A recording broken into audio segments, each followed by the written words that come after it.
Hello guys, good morning guys. In today's vlog guys, I'm going to show you my beautiful garden. Andito lang po ito sa labas ng aming bahay.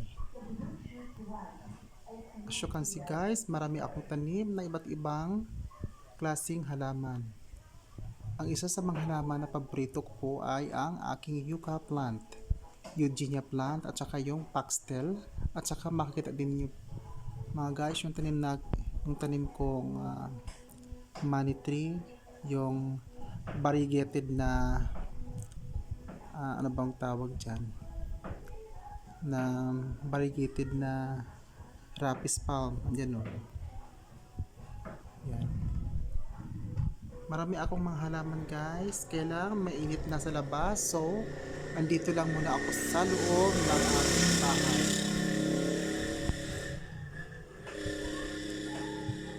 Malaki na to guys ang aking tanim na eugenia plant. Malaki na to siya kaya lang pinutulan ko para maging round yung shape niya. At saka yung foxtail ko doon sa dulo. Malaki na siya yung foxtail at saka yung yucca plant. Mayroon na siya guys oh. Mayroon na siyang dalawang kikis, no? So kung lumaki na yan, yung dalawang kikis na yan, I will propagate because I need to, kailangan ko silang ilagay doon ilipat ko sila doon to direct ground na lang para doon ko sila ilagay sa may tabi ng bahay doon sa ilalim. Doon ko na lang sila ilagay guys para maging maaliwalas tingnan ang harap ng aming bahay kasi mukhang crowded na ito.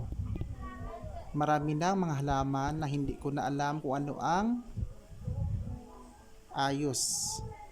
Kasi noong time of pandemic, ini-insert ko lang po sila. Wala naman akong space kasi maliit lang naman yung space dito sa labas ng aming bakuran.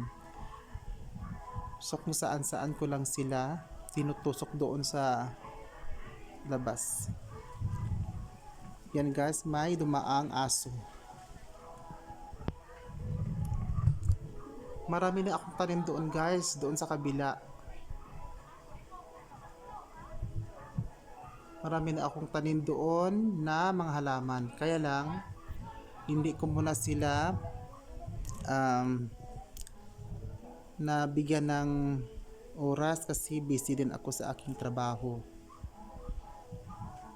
Nasayangan kasi ako mga guys kasi malaki na yung nagastos ko sa mga halaman ko na yan. At ngayon napabayaan ko na nga, wala na akong time. Yung iba kong halaman na nawala noong time of pandemic, hindi ko alam kung saan napunta. Kasi noong time of pandemic, marami ding mga plantito at plantita ang nagkakagustong maghalaman. So, ang lahat ng aking orchids doon sa kabila ay bigla ding nawala. Hindi ko alam, I do not know kung saan sila pumunta. Nawala na lamang.